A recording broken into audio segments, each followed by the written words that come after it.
niyang tumayo sa kabila ng pinsala, dahil sa nangyari, nalugmok siya sa matinding kabiguan, isang boses ang nagsasabing kung naging mas maingat lang siya at mas kalmado, maaaring nahuli niya ang kalaban. Muling nagsalita ang boses ng kanyang nakaraan, sinasabing muli na naman nawala ang lahat sa kanya, at lahat ng iyon ay kasalanan niya. Napahawak si Van sa kanyang ulo, paulit-ulit na humihingi ng pasensya. Ngunit tinanong siya ng boses kung sa tingin ba niya'y magiging ayos ang lahat sa simpleng paghingi ng tawad. Nanginginig na sinabi ni Van na tatapusin niya ito, hindi lang sa salita, naghihintay lamang siya ng pagkakataon, humihingi ng tawad habang nakikiusap na huwag siyang tingnan ng ganoon. Matapos ang matinding labanan, nakabalik na sina Kasirak sa kanilang lugar kasama ang dalawang tauhan.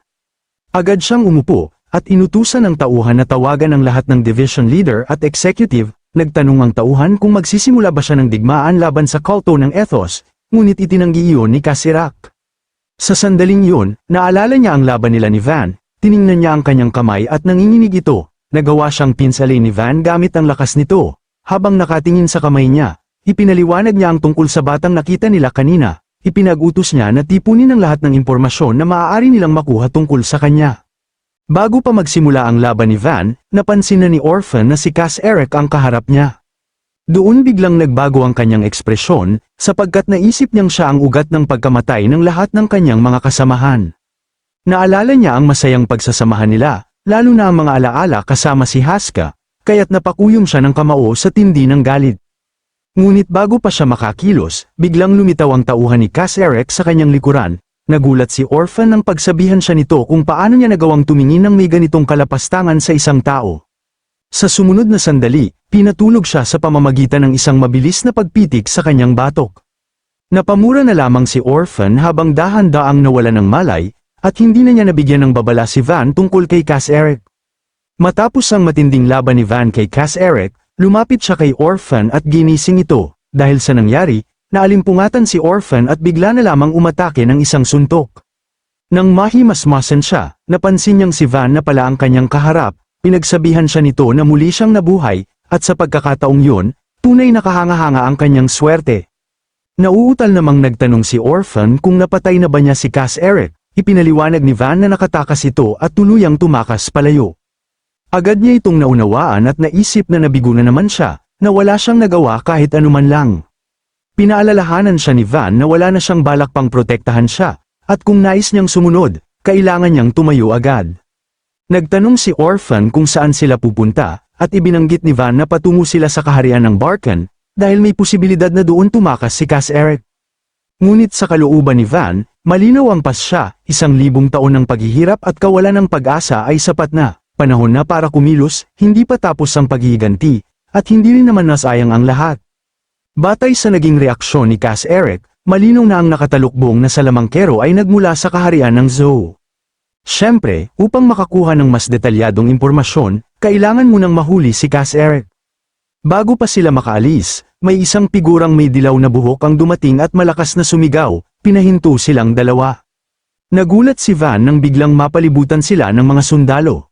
Isang lalaking may hawak na espada ang nagpakilala sa kanilang sarili bilang mga kabalyerong ipinadala ng Ethos Order. Ipinahayag nito na simula ngayon ay magkakaroon ng ilang inspeksyon at pagtatanong, kaya hinihiling ang kanilang pakikipagtulungan. Nang marinig yun, napaisip si Van kung ano ang Ethos Order. Isa pala itong guild na matatagpuan sa kaharian ng Yuhana, na nagsasanay at nagpapanatili ng sarili nitong mga kabalyero. Doon niya naalala ang sinabi noon ng kanyang tiyuhin na si Partel. Kaya humingi siya ng paumanhin at nagpaliwanag na mahaba pa ang kanyang landas at hindi siya maaaring makipagtulungan sa kanila. Agad namang inilabas ng lalaking may dilaw na buhok ang isang pulang kristal na bola at ipinaliwanag na isa lamang itong napakasimpleng pagsusuri, kailangan lamang ilagay ang kamay sa ibabaw nito at manatiling tahimik. Nagdepensa si Van at mahinahong nagtanong kung maaari ba niyang malaman muna kung anong klaseng aparato ang kristal bago niya ilagay ang kanyang kamay dito nang walang pag-aalinlangan. Ngunit galit na tumugon ang lalaki, sinabing kung hindi siya makikipagtulungan ay lalo lamang siyang magiging kainahinala sa paningin ng lahat. Dahil dito, tinanong niya si Van kung sigurado ba talaga siya sa kanyang desisyon. Nainis si Van at sa loob-loob niya ay naisip niyang balak siyang patayin ng mga ito, subalit ipinagwalang bahala niya ang hinalang yun sapagkat alam niyang lalo lamang nitong palalalain ang sitwasyon. Bigla namang dumating ang ilang grupo at pinigilan ang mga sundalo, malakas nilang sinabi na huwag pabagsakin ang bata, sapagkat hindi ito si Cass Eric. Lumapit ang tatlong figure sa kanilang kinalalagyan habang tinatawag ang isang matandang lalaking may takip sa isang mata. Ipinakilala nila siya bilang kapitan ng mga kabalyero ng Ethos Order, ang Knight Commander na si Hugh Janil.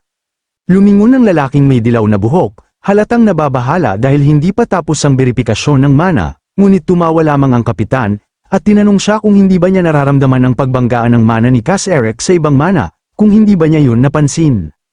Ipinaliwanag ng kapitan na ang lugar na pinangyarihan ay may bakas ng matinding labanan, at ang mahinang mana ng batang naiwan ay eksaktong tumugma sa mana na kanyang nakipaglaban kay Cass Eric. Dagdag pa niya, iniwan ni Cass Eric ang bata nang tuluyan itong umalis sa larangan ng labanan. Pagkatapos nito, tumingin ang kapitan kay Van at tinanong kung tama ba ang kanyang hinala. Tahimik lamang na nagmasid si Van, hindi nagbibigay ng anumang sagot. Biglang tumawa ang matandang kapitan at sinabi na may bagong ulat na kalalabas lamang. Bumalik na si Cass Eric sa punong tanggapan ng TG. Nang marinig yun, nainis ang lalaking may dilaw na buhok at sinabing dapat ay mas maaga niyang ibinahagi ang impormasyong yun. Kinuha ng kapitan ang pulang kristal na bola, humingi ng paumanhin, at ipinaliwanag na si Cass Eric ay may kakaibang pattern ng mahika na nagpapahintulot sa kanya na magbago ng anyo. Kung wala ang mana detector na ito, hindi nila siya madaling matutukoy. Hiniling niyang sana ay maunawaan yun ni Van, ngunit tanging tugon lamang ni Van ay kahit ano paman. Ngayong naayos na ang hindi pagkakaunawaan, nais na niyang umalis. Nang marinig yun, biglang nagbago ang ekspresyon ng kapitan at sandaling napaisip. Habang papaalis na si Van, bigla siyang tinawag nito at tinanong kung gusto ba niyang patayin si Cass Eric. Napahinto siya, halatang nagulat sa tanong.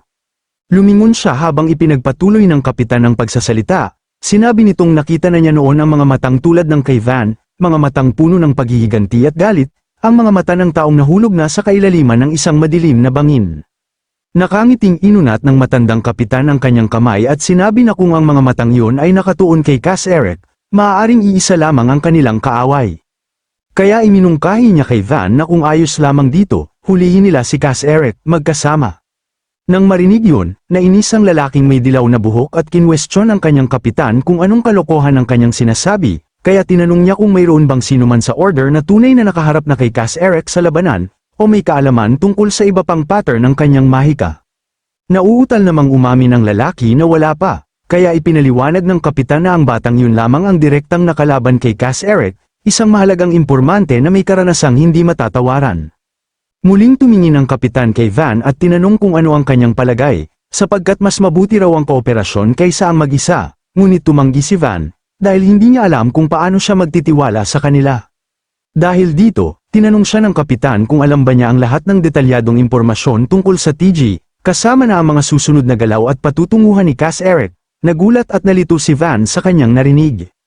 Bigla na lamang tumawa ang matandang kapitan. Batay sa reaksyon ni Van, malinaw na wala itong alam, kaya tinanong niya kung hindi ba nakakatukso ang kanyang alok. Dahil dito, hindi napigilan ni Van ang mainis at tinawag ang matanda na isang baliw. Sa isip ni Van, sigurado siyang mas marami pang nalalaman ng Ethos Order tungkol kay Cass Eric, mga impormasyong wala siya. Samantala, napatingin si Orphan sa kanya ng may halong pagkabahala. Sa sandaling yun, bumigay din siya kahit labag sa kanyang loob, wala na rin siyang magagawa. Lumipat ang tagpo sa pansamantalang barracks ng mga kabalyero ng Ethos Order. Sa loob nito, tahimik na nagninilay ang matandang kapitan, habang nakatitig sa isang punit na larawan. Naalala niya ang isang lalaking kahawig ni Van, may hawak na ulo at tinatawag siyang lolo, isang alaala mula sa panahong matagal nang lumipas. Nang maalala yun, napahawak siya sa kanyang ulo at marahang binanggit na sandali niyang nakalimutan ang lahat ng yun, hindi niya inasahang muli niyang makikita ang mga matang tulad ng sa kanyang apo. Bigla niyang naisip si Van at napatanong kung ano ang maaaring pinagdaanan ng batang yun. Naputol ang kanyang pag-iisip nang may marahang kumatok at may boses na nagtanong kung maaari bang pumasok. Agad niyang pinapasok ang dumating, lumapit si Van at nagtanong kung hinahanap ba siya ng kapitan. Sumang-ayon ang matanda at humingi ng paumanhin sa pagdisturbo, binanggit na pagod pa ito at wala naman talagang mahalagang dahilan. Nakiusap siya kay Van na ilagay ang kanyang kamay sa isang rebeltong dragon na may pulang kristal sa dibdib. Ipinaliwanag niyang isa itong mana detector na kayang sukatin ang kapangyarihan ng isang sorcerer. Dagdag pa niya, tinanong niya kung pamilyar si Van sa divine rank system ng kontinente ng Aten, habang nakatayo sila sa harap ng malaking figura ng dragon. Ipinaliwanag ng matandang kapitan na sa lahat ng kaharian ng Aten, ang sistematikong pamamahala sa mga sorcerer ay sa pilitan, kasama ang pagsukat at pagpaparehistro ng mana. Ito ang tinatawag na Divine Rank System, na sumusukat sa kabuuang mana at nagraranggo ng mga sorcerer mula sa pinakamababang Divine Rank 13 hanggang sa pinakamataas na Divine Rank 1. Ipinaliwanag din ng kapitan na kailangan niyang malaman ang antas ng kakampi na lalaban sa kanyang tabi. Napatingin si Van sa pulang kristal sa dibdib ng dragon, sa isip niya, marahil ay tama ring malaman kung saan na siya nakatayo sa kontinente ngayon. Kaya nagpasya siyang subukan at dahan-daang inunat ang kanyang kamay patungo sa kristal. Ngunit bago pa tuluyang makalapat ang kamay ni Van, bigla na lamang ibinuka ng dragon ang mga mata nito, at umatungal ng napakalakas, umalingaw-ngaw ang tunog sa buong silid. Nagulat ang matandang kapitan at nagsimulang pagpawisan, ganoon din si Van, na nagtanong kung palaging ganito kalakas mag-ingay ang aparatong yun. Sa gitna ng pagkagulat, ipinaliwanag ng kapitan na iisa lamang ang naitalang kaso kung saan nagbukas ng mga mata ang isang mana detector. Habang tumutulo ang malamig na pawis sa kanyang mukha, napailing siya at marahang nagsabi na imposibleng mangyari yun. Ngunit sa sandaling yun, nagsimulang mag-ipon ng apoy ang dragon sa loob ng bibig nito, tila naghahanda sa pag-atake. Agad na binalaan ng kapitan si Van, bakas ang matinding pag-aalala, na kailangan na niyang lumayo dahil maaaring sumabog ang aparato anumang oras. Nanlaki ang mga mata ni Van sa matinding pagkagulat, sa loob-loob niya, naisip niyang baliw ang matandang ito. Ang ika-13 ranggo ay ang yugto ng baguhan, kung saan unang nagigising ang talento sa paghawak ng espada. Ang ika-9 na ranggo ay itinuturing na isang veterano, isang mandirigmang nakaligtas sa hindi mabilang na mga pakikipagsapalaran sa kamatayan. Samantalang ang ika-5 ranggo ay tinitingala bilang isang Diyos ng digmaan, isang nilalang na kayang humarap at manaig laban sa buong hukbo ng maraming kaharian. Sa sandaling yun, ang apoy mula sa bunganga ng dragon ay, sa kabutihang palad, pinasabog paitaas. Dahil dito, labis na ikinagulat ng matandang kapitan ang nasaksihan, inakala niyang nasa ika-10 ranggo lamang si Van, kaya't hindi siya makapaniwala at naisip na baka nagkamali lamang siya. Ipinaliwanag ni Van na bukod sa pagsabog, o kung anuman ang ipinakita, naniniwala siyang nasa ika-10 ranggo pa rin siya. Nang marinig ito ng kapitan, hindi niya napigil ang pagpawisan ng malamig habang pinagmamasdan ang nangyayari. Napaisip ang kapitan, sapagkat ang aparatong ginagamit ay nagbubukas lamang ng mata nito kapag nakakita ng isang sorcerer na nasa ika-7 ranggo pataas. Kapag mas mataas pa rito ang natukoy, automatiko itong nagdudulot ng isang napakalakas na pagsabog at apoy. Dahil dito, inisip niyang marahil ay isang simpleng pagkakamali lamang yun, at unang pagkakataon pa. Samantala, napaisip si Van na kung magagawa pa ng aparatong yun na subukang tuklasin ang kanyang nakatago na mana, hindi na niya ito muling gagamitin, kailangan na niyang mag-ingat sa susunod. Matapos ang insidenteng yun, agad siyang pinaupo ng kapitan at binanggit na magsisimula na sila sa pagpapakilala. Ipinakilala ng kapitan ang kanyang sarili bilang si Janil, isang Knight Commander ng Ethos Knight Orders, at tinanong si Van ng kanyang pangalan. Umupo naman si Van at nagpakilala. Sinabi ng matandang kapitan na maganda ang kanyang pangalan at ikinagalak niyang makilala siya. Dagdag pa niya, dahil tapos na ang pagsusukat ng ranggo, maaari na silang damako sa mahalagang usapan. Una niyang ipinaliwanag na ang simbahan ng Ethos ay kasalukuyang may kaalaman lamang sa 3 rune arts na pagmamay-ari ni Kacirak, bukod sa mga rune na nagpapahintulot sa pagbabago ng anyo, wala na silang ibang nalalaman. Idinagdag ng kapitan na nais niyang marinig mismo mula kay Van ang karanasan nito, sapagkat siya lamang ang may tunay na karanasan sa pakikipaglaban kay Kacirak. Ipinahayag ni Van na hindi niya alam ang lahat ng detalye, ngunit ibabahagi niya ang anumang nalalaman niya. Sa loob ng tolda, ikinwento ni Van ang kanyang karanasan sa pakikipaglaban kay Kacirak at inilahad ang mga kapangyarihang ginamit nito. Dahil dito, napag-isip-isip ng kapitan na ang tinatawag na Statue 1 ay marahil isang summoning o enchantment type na rune art na may kaugnayan sa bato. Ipinahayag ng kapitan na itatala niya ito sa kanyang isipan para sa pagpaplano ng mga susunod na operasyon. Alinsunod sa kanyang pangako, ibabahagi rin niya ang lahat ng nalalaman nila tungkol kay Kacirak at sa TG Group. Ngunit bago yun, tinanong muna niya si Van kung gaano na ang alam nito tungkol sa dalawa.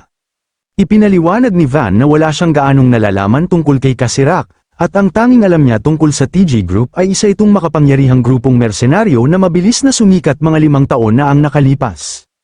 Napahawak sa baba ang kapitan at tila naunawaan ang lahat, kaya't nagsimula na siyang magkwento tungkol kay Kacirak. Noong bata pa si Kacirak, Siya ay inampo ng isang marangal na pamilyang sumusuporta sa kulto ng ethos, walang nakakaalam kung sino ang kanyang tunay na mga magulang o kung saan siya ipinanganak. Isang araw, may naganap na pangyayaring labis na ikinagulat ng mga katulong.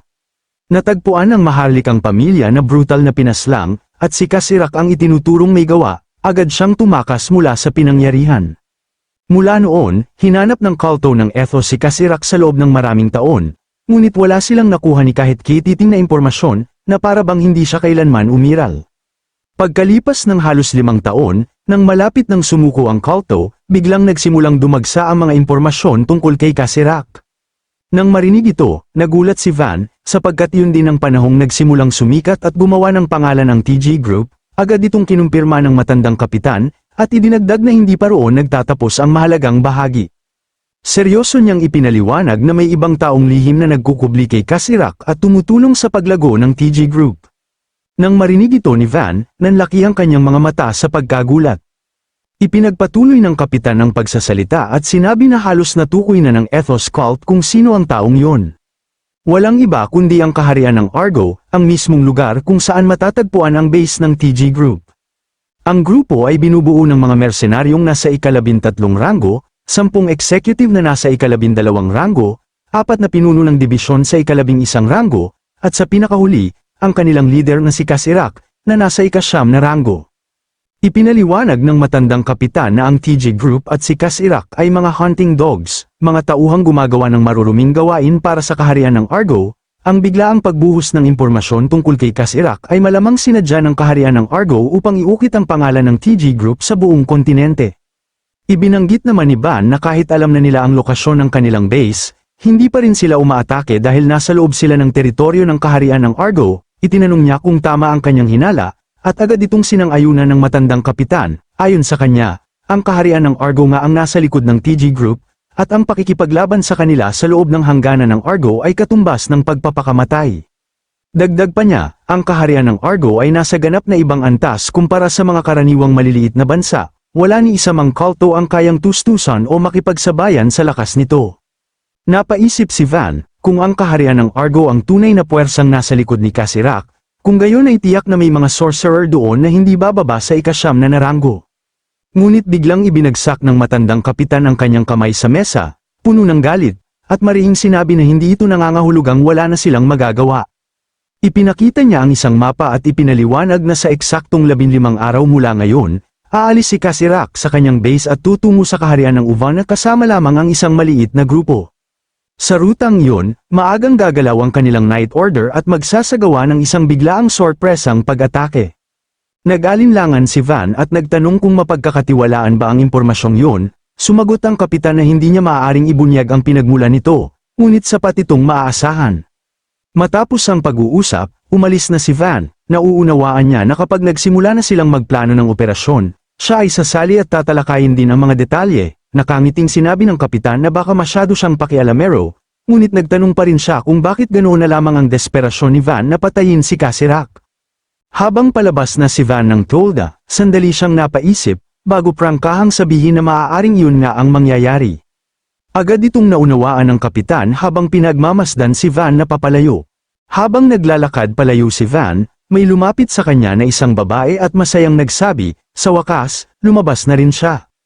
Lumapit ito at hinawakan ang kamay ni Van, sabik na makilala siya. Nagpakilala siya bilang si Naomi at tinanong ang kanyang pangalan. Agad namang nagpakilala si Van.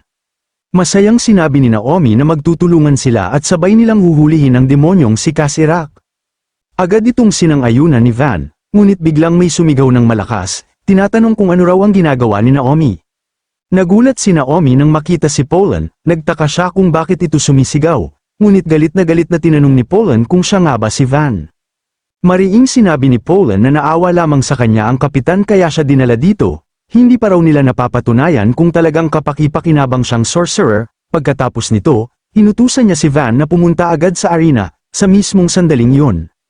Mariing sinabi ni Van na wala talaga siyang balak patunayan ang kahit ano sa kanya, dahil dito, lalo pang nagalit si Polan sa kanyang mga sinabi.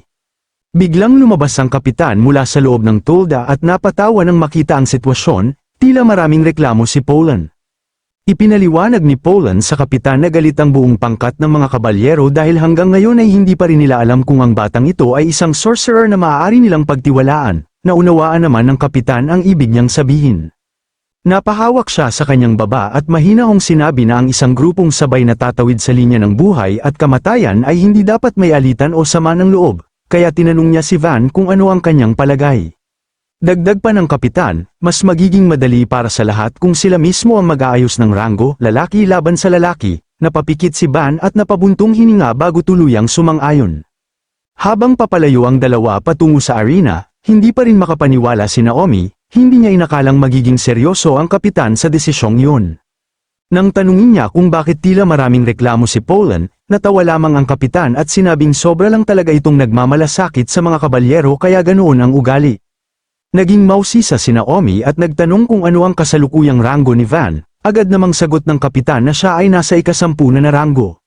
Napatawa ang dalawa habang hindi pa agad napoproseso ni Naomi ang narinig, ngunit nang maulit itong sinabi ng kapitan, bigla siyang napanganga sa gulat, at tumulo ang malamig na pawis sa kanyang mukha, hindi pa rin siya makapaniwala. Makalipas ang ilang sandali, nagtipon ang mga kabalyero sa gitna ng arena.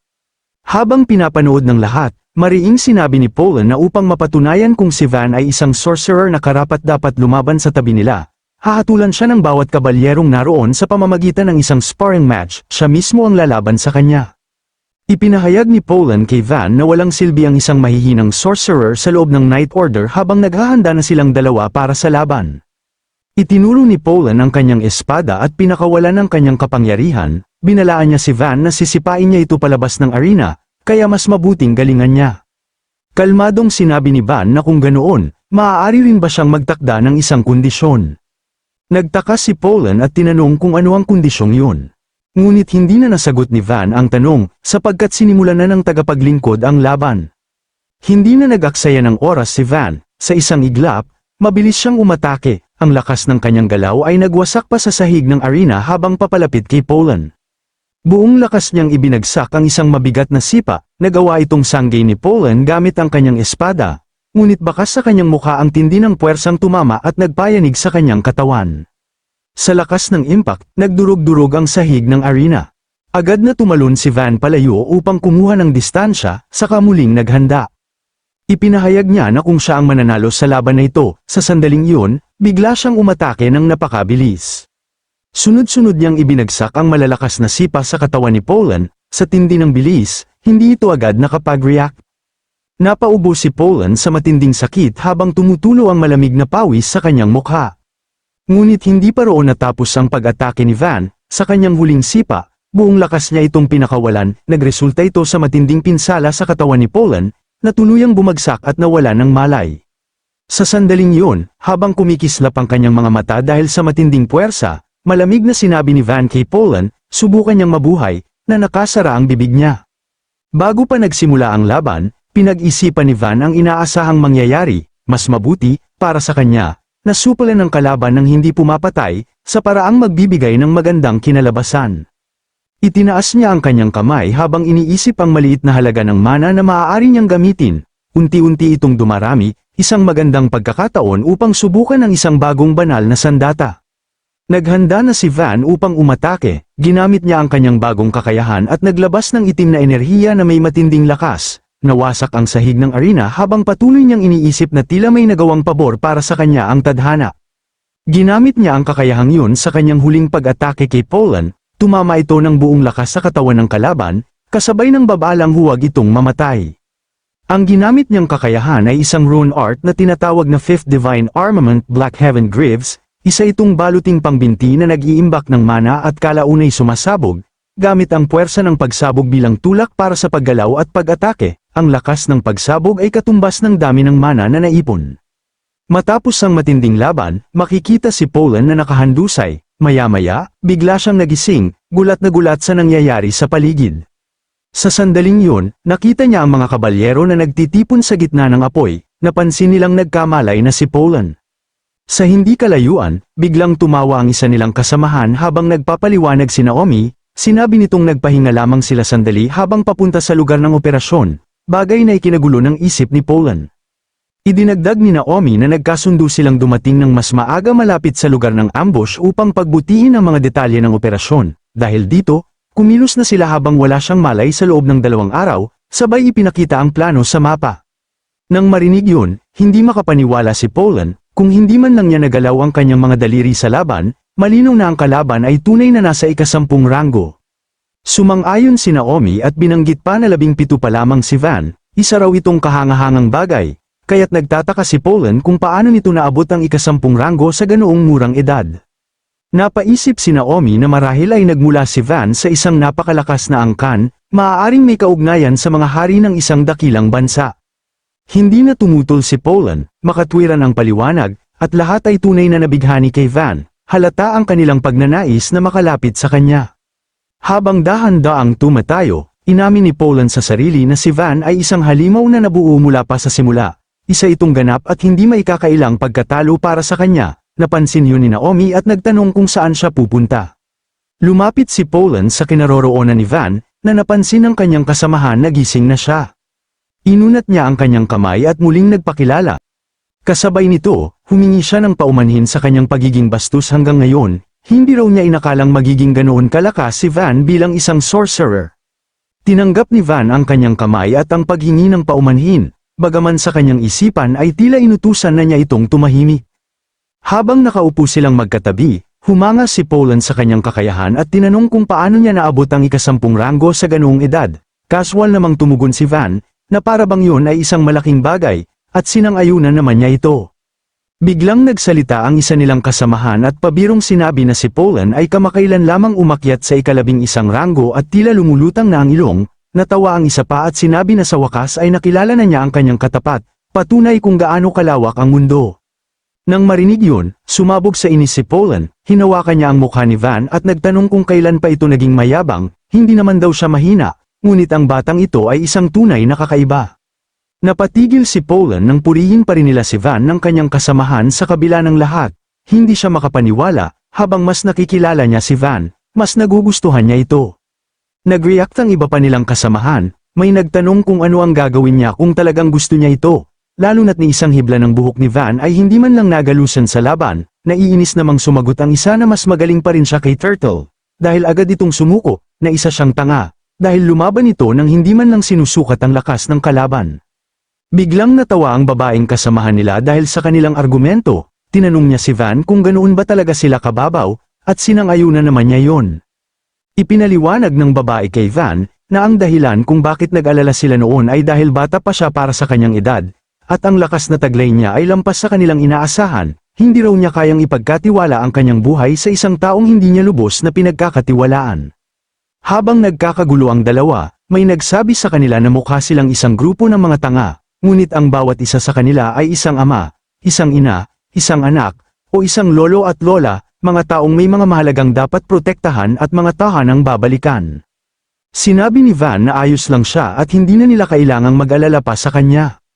Natawa ang babaeng kasamahan nila habang tinatapik ang likod ni Van, binanggit niyang talagang mabait itong bata, at kapag natapos na ang misyon ay ipakikilala niya ito sa kanyang anak, tiyak daw na magugustuhan siya nito. Naalala naman ng isa nilang kasamahan si Selena at tinanong ang babaeng katabi niya kung ano ang gagawin nito pagkatapos ng expedition. Masaya nitong sinabi na pupunta siya sa isang biyahe sa mapayapang dalampasigan kasama ang kanyang mga magulang. Nang marinig yun, natuwa ang kanyang kasamahan at naisip na marahil ay dapat na rin niyang isama ang kanyang mga anak sa dagat, samantala, malungkot naman ang iba pa niyang kasamahan dahil ayaw ng kanilang pamilya sa dagat. Ipinahayag ng kalbong lalaki na kailangan niyang maglaro kasama ang kanyang anak na babae buong araw doon, kahit na nakakaramdam siya ng kaunting takot sa kanilang sitwasyon. Sinabi naman ng kanyang katabi na pupunta siya upang tumingin ng mga singsing para sa kasal nila ni Elena, at malamang daw ay hihilahin siya nito buong araw para mamasyal. Biglang sinabi ng kalbong lalaki na itigil na nila ang usapan, dahil sa tuwing may nagsasalita ng ganito ay may masamang nangyayari, na bahala ang kanyang katabi kung bakit niya nasabi yun, ngunit inamin ng babaeng katabi ni Van na hindi naman siya ganap na nagkamali. Biglang binanggit ng kalbong lalaki na hindi pa nila naririnig ang kwento ni Van, at nais nilang malaman ang tungkol sa kanya. Sinang-ayunan ito ng kanyang katabi at binanggit na naging ika-10 ranggo si Van sa napakabatang edad. Huwag na raw niyang sabihing anak siya ng isang maharlikang pamilya, dagdag pa ng kalbong lalaki, marahil ay lihim itong nagsasagawa ng mga misyon upang manghuli ng mga kriminal at maging tagapagmana. Nang marinig ni Van ang kanilang mga sinabi, bigla siyang natahimik, patuloy pa rin ang kanilang kwentuhan sa gitna ng apoy. Pabulong na nagtanong ang kalbong lalaki kung may nasabi ba silang hindi maganda, sumagot ang kanyang katabi na mas mabuti sigurong manahimik na lamang sila. Upang putulin ang tensyonadong usapan, tumayo ang babaeng katabi ni Van at itinaas ang kanyang baso. Sinabi niya sa lahat na tama na ang kanilang kwentuhan dahil masyado na silang nadadala, uminom na lamang daw silang lahat at magpahinga. Sinang-ayunan nito ng mga kabalyero at nagkasundo silang uminom at matulog na. Matapos ang usapang yun, biglang tumayo si Van at umalis. Sinabi niyang kailangan muna niyang magpahangin sa labas. Nagulat ang babaeng katabi niya sa kanyang reaksyon, ngunit pumayag rin ito. Dahil sa nangyari, tinanong ng kalbong lalaki si Orphan kung hindi ba sila magkapatid at kung hindi ba niya susundan si Van. Ipinaliwanag ni Orphan na hindi sila magkamag-anak, at kung susundan niya ito ay makakasagabal lamang siya. Nadismaya ang dalawa sa kanilang ginawa at binanggit na mas mabuti pang tumahimik na lang sila. Napansin ito ng babaeng katabi ni Van at agad silang pinatahimik. Sa kalagitnaan ng gabi, makikita si Van na nag-iisa, nakaupo sa isang bangin. Tahimik siyang nagmumuni-muni habang iginuguhit sa lupa ang larawan ng kanyang asawa na si Linda. Tinitigil niya ito ng may matinding pangungulila. Hinaplos niya ang guhit, dahil sobra na niya itong nami-miss. Habang ginagawa niya yun, biglang may dumating sa kanyang kinaroroonan, agad na naalerto si Van at lumingon sa kanyang likuran. Ang dumating pala ay ang matandang kapitan, tumawa ito at sinabihan siyang mag-relax, dahil siya lamang ang naroon, nabalitaan daw niyang may kaunting pagkakamali ang kanyang mga kasamahan kaya't dumaan siya roon upang tanungin kung ayos lang ba siya. Tumalikod si Van at sinabing ayos lang siya, habang tahimik naman siyang pinagmamasdan ng matandang kapitan. Bigla nitong tinanong kung ang galit ba ni Van ay nakatuon kay Cass Iraq at kung ito ba ay isang paghihiganti. Hindi agad nakasagot si Van sa tanong na yun. Umupo ang matandang kapitan sa kanyang tabi at hinawakan ang kanyang kamay. Nakaramdam ng kilabot si Van sa biglaang kilos na yun. Agad niyang inalis ang kanyang kamay at nagtanong kung ano ang sinusubukan nitong gawin. Ipinaliwanag ng matandang kapitan na ang puot ay isang malaking apoy na unti-unting kumakalat sa loob ng puso. Habang hawak ni Van ang apoy sa kanyang kamay, sinabi ng kapitan na ang malaking apoy na yun ay maaaring maramdaman, tila mas lalo pa siyang pinapalakas nito. Ngunit kapag ang apoy ay tuluyang namatay, ang matitira na lamang ay isang pusong naging abo. Nang marinig ni Van ang mga salitang yun, napaisip siya ng matagal. Pagkatapos, hinawakan ng kapitan ang kanyang likuran at marahang sinabi na sana ay hindi niya tuluyang sunugin ang sarili niyang puso. Habang papaalis ang matandang kapitan, bilin niya kay Van na ayusin ang kanyang sarili. Kailangan pa nilang magtrabaho ng husto kinabukasan, kaya pumasok na raw siya at magpahinga. Sandaling napatingala si Van sa kalangitan at minasdan ang malaking buwan habang tahimik na nagmumuni-muni. Samantala, patuloy ang pag-iinuman ng mga kabalyero. Tinanong ng isa sa kanila si Turtle kung saan ito pupunta at kung matutulog na ba. Nagpaalam si Turtle na magbabanyo lamang siya sandali. Habang naglalakad siyang mag-isa, sinabi niya sa sarili na ang kanyang bibig at kayabangan ang papatay sa kanya balang araw. Sa pagbabalik ni Van, dapat sana ay humingi siya ng paumanhin. Bigla niyang napansin ang isang bagay na nakabaon sa lupa. Napatigil siya at agad itong tiningnan, nagtataka kung bakit may ganoong bagay sa lugar na iyon. Naputol ang kanyang iniisip nang biglang umatake ang isang nilalang, walang awa at walang babala, na mabilis na pumugot sa kanyang ulo, hindi man lang siya nakalaban. Bumagsak sa lupa ang katawan ni Turtle, naliligo sa sariling dugo. Biglang lumitaw ang tatlong figura. Isa sa kanila ang nagsabi na ang pag-inom bago ang isang mahalagang misyon ay hindi kailanman nagdadala ng mabuting wakas. Ang dumating pala ay si Cass Iraq. Malamig niyang sinabi na ang mga hangal na kabalyero ng kulto ng ethos ay ginagawang aral ang sarili nilang buhay. Ganito ang kalupit na kabayaran ng kapabayaan. Samantala, ang TG Mercenary Group ay lihim na nagtipon ng lahat ng kanilang puwersa, handang sumugod.